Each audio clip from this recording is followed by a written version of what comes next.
suite.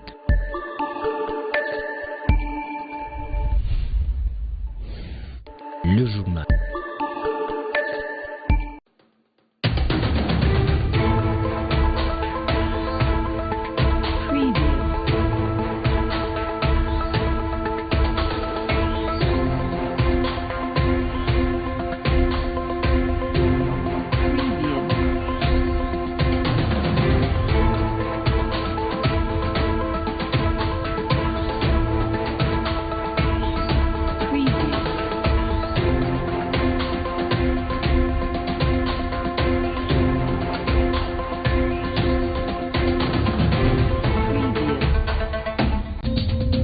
Mesdames, Messieurs, bienvenue à cette édition du journal. Au sommaire, une délégation de l'EPSP au Lualaba pour le recouvrement forcé des frais des imprimés et des cernis.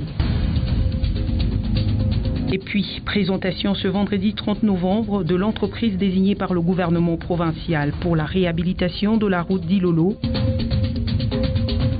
Les tout, c'est à suivre dans ce journal.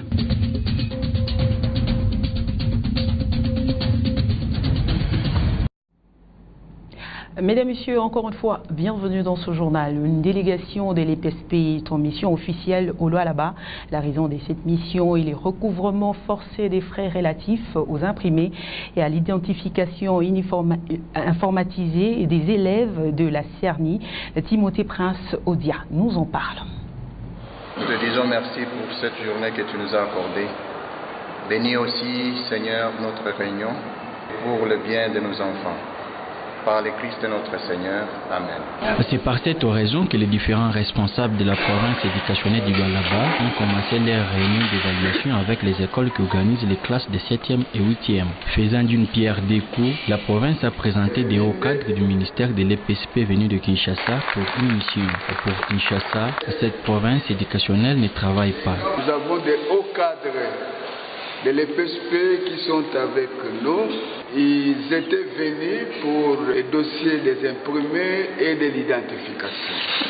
À la rentrée, nous étions tous ici pour parler, pour vous communiquer de ces dossiers. Au niveau central, on nous condamne que nous ne faisons absolument rien et on ne fait pas ces recouvrements.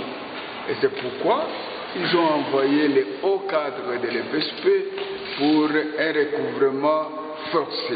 Occasion pour ces hôtes de préciser leurs raisons d'être à Kolwezi.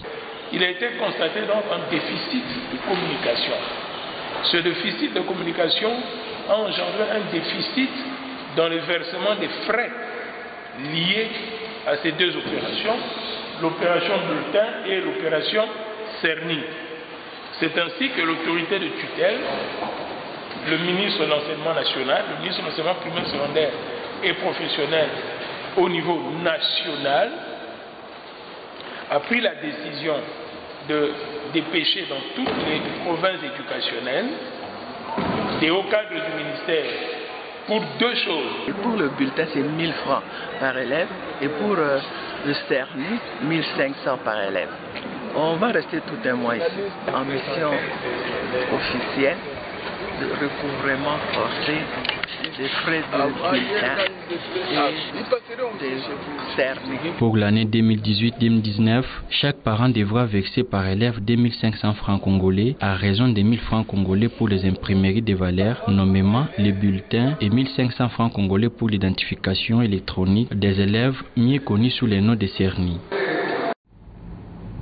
Autre chose dans cette édition du journal, vivant dans un environnement malsain suite aux immondices non dégagés, les familles des policiers de la Légion nationale d'intervention Léni à Kolwezi à travers leurs épouses ont eu de mots justes pour remercier l'honorable Patrick Kakwata qui n'a pas hésité de mettre le moyen pour assainir leur milieu. Koukoupanou nous en parle.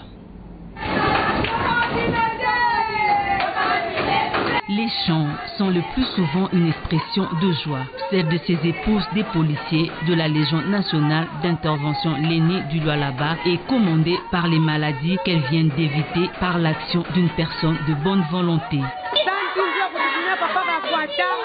Merci au ciel de nous envoyer M. Kakwata. Nous sommes épouses des policiers de la LENI. Nous remercions Dieu pour ce geste. Kakwata vient de poser ses jours à notre égard. Qu'il persévère à faire le bien. Ce n'est pas donné à tous. Il nous passe outre. Nous délaissons. Qu'il demeure à jamais.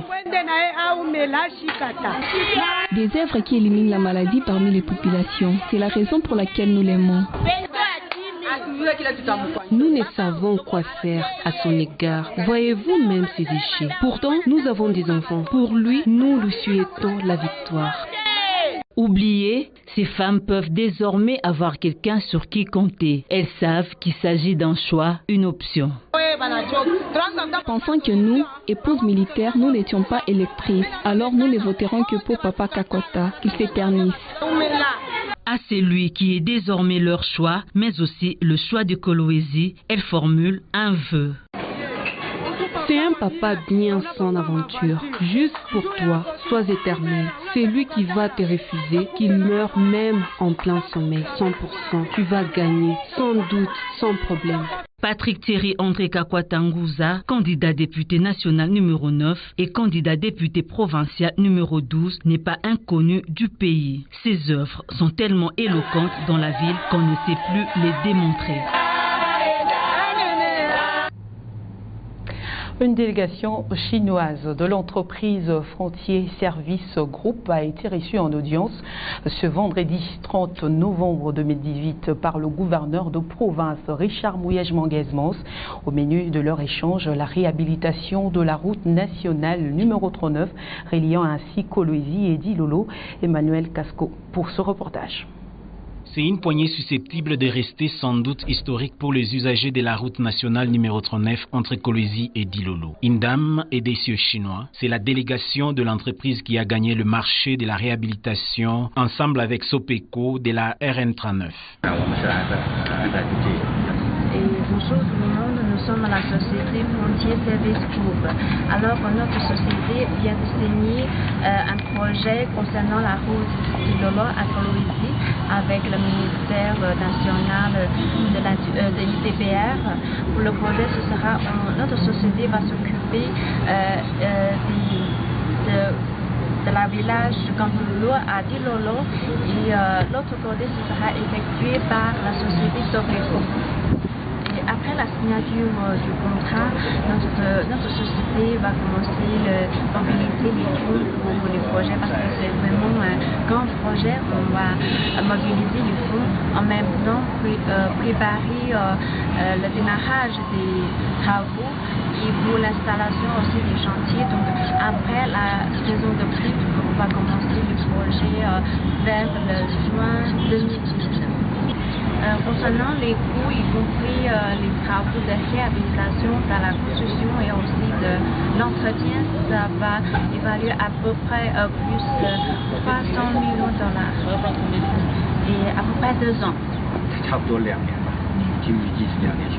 Pour le patron de la province qui a félicité ses hôtes de marque pour avoir gagné ce marché, nécessitant la mobilisation d'énormes ressources financières, cet événement valait son pesant d'or pour qu'il soit immortalisé et médiatisé par les journalistes. Attendu qu'il va coûter 300 millions de dollars américains à la République. Cependant, les riverains de la RN39 doivent garder leur mal en patience car ce n'est pas avant 2 ans, après signature du contrat, soit en 2021, qu'ils verront enfin cette route praticable. Pourtant, la fiche technique par le ministère provincial des infrastructures publiée dans l'Atlas du Lualaba prévoyait la remise de cette route fin 2018.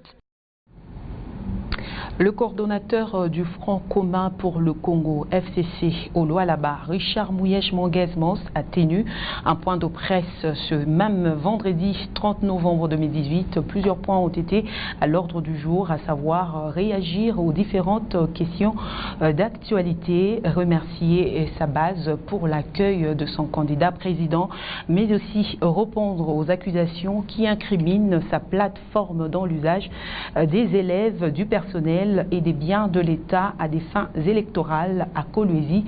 Emmanuel Casco nous en parle.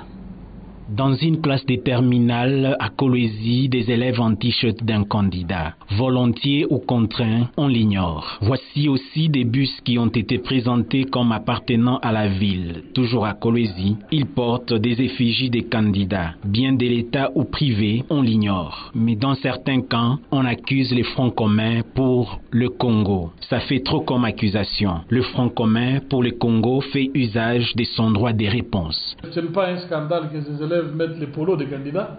Ils sont électeurs. Ils ont 18 ans, ils peuvent voter. Mais ce qu'il faut éviter, c'est d'aller faire campagne dans les établissements scolaires et dans nos universités. Il y a des petites erreurs qui peuvent être enregistrées, il ne faut pas dramatiser. Les élèves à 18 ans sont majeurs, ils peuvent élire, ils peuvent porter des polos des candidats. Et d'ailleurs, ils constituent la majorité de notre peuple, donc ce n'est pas un électorat négligé. Vous avez vu mes polos de campagne, ce n'est pas un bien de l'État, ce sont des polos privés. La Jeep dans laquelle je roule, elle est privée, elle n'est pas une Jeep de campagne, donc vous me verrez descendre avec. Par rapport à l'utilisation des forces de l'ordre, tout candidat est libre de demander la police. Et je crois que c'est de l'intox pour tenter de perturber les processus électoraux. De temps en temps, j'ouvre ces fameux réseaux, je lis, je suis, mais je dis Seigneur, fais que tout cela ne puisse pas avoir d'effet. Et je vois que nous irons jusqu'aux élections sans effet et vous aurez des futurs dirigeants. Il n'a pas manqué d'adresser également sa gratitude envers ses compatriotes du Lualaba. J'ai tenu à m'exprimer devant la presse pour m'adresser à mes compatriotes de Kolwezi, du Lualaba, et leur dire merci pour l'accueil réservé aux candidats du Front commun pour le Congo. L'accueil a été chaleureux. Tout le monde s'est mobilisé pour réserver un accueil fort au candidat FCC qui sera sûrement le prochain président de la République. Pour les coordonnateurs du FCC, le cap est vers les élections apaisées, loin de tout le montage des réseaux sociaux qui visent à entacher les processus électoraux. Direction Kinshasa, la capitale, où le chef de l'État, Joseph Kabila Kabange, a eu une rencontre le mardi 20 novembre dernier avec les officiers de l'armée et la police nationale congolaise. Ceci rentre dans le cadre de la réunion du Conseil supérieur de la défense afin de tabler sur les questions relatives au processus électoral en cours, le rapatriement des ex-combattants FDLR, mais aussi sur la situation sanitaire à l'est du pays. Koukoupano pour ces récits. C'est dans une tenue reflétant sa casquette de commandant suprême des forces armées de la RDC et de la police que le chef de l'État, Joseph Kabila, a réuni autour de lui les différents membres du Conseil supérieur de la défense qu'il a présidé personnellement. Tour à tour, il a été rappelé aux forces armées de la RDC les obligations qui leur incombent pour la sécurisation du processus électoral en général et particulièrement pendant cette campagne dont les activités méritent un encadrement professionnel des forces de l'ordre jusqu'au scrutin du 23 décembre en vue. Par ailleurs, le président a invité le peuple congolais à s'approprier ce processus. Au sujet du dossier de la santé, le Conseil supérieur de la défense a suivi l'exposé du ministre de la Santé suite à la persistance de l'épidémie à virus Ebola dans le secteur de Beni-Boutembo et le risque de voir le processus électoral être impacté négativement par cette épidémie. Et pour terminer, à propos des combattants FDLR, le Conseil supérieur de la défense informe l'opinion publique nationale et internationale la fin de l'opération de rapatriement des combattants FDLR et leurs dépendants cantonnés depuis 4 ans à Kisangani, Kanyabanyonga et Walungu. Chaque 1er décembre est consacré à la lutte contre la pandémie du sida à travers le monde. En prévision de cette journée, le coordonnateur provincial du programme de lutte contre le sida lance un message. C'est devant l'opinion que nous sommes en train de lancer un message que le VIH-Sida passe par les 3 objectifs retenus dans le monde et en RDC, qu'on appelle les objectifs 390. Le premier 90, cela veut dire que 90% des personnes vivant avec le VIH doivent connaître leur statut sérologique. Le deuxième moment, c'est que tous ceux-là qui sont dépistés VIH positifs doivent être sous traitement antirétroviraux. Et le troisième moment, cela veut dire que les 90% de ceux-là qui sont sous ARV, sous antirétroviraux, doivent avoir une meilleure qualité de vie. Donc la suppression de la charge virale du contexte. Voilà pourquoi, avec cette journée, nous nous focalisons au premier moment, qui est le dépistage, la connaissance du statut. Nous tous, nous devons conjuguer des efforts pour dépister le VIH positif chez toute personne qui en a le VIH, afin de réduire la transmission. C'est la fin de ce journal. Merci à vous de l'avoir suivi. Toutefois, l'actualité se poursuit sur www.wangu.info.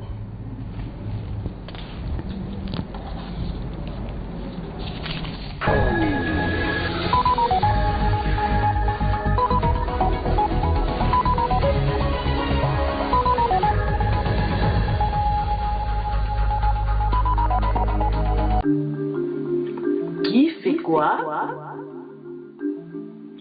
À vous de juger. Kakwata.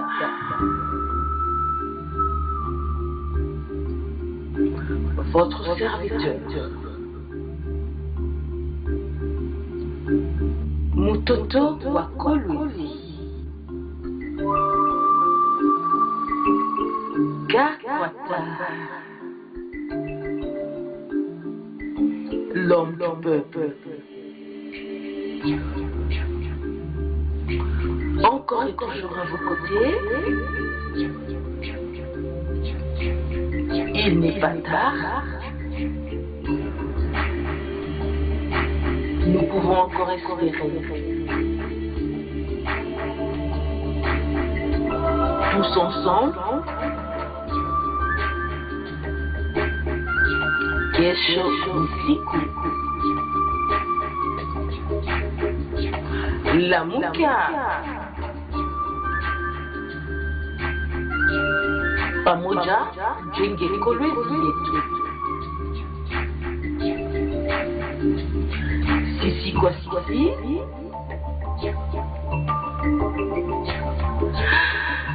Kakwata ni wangu.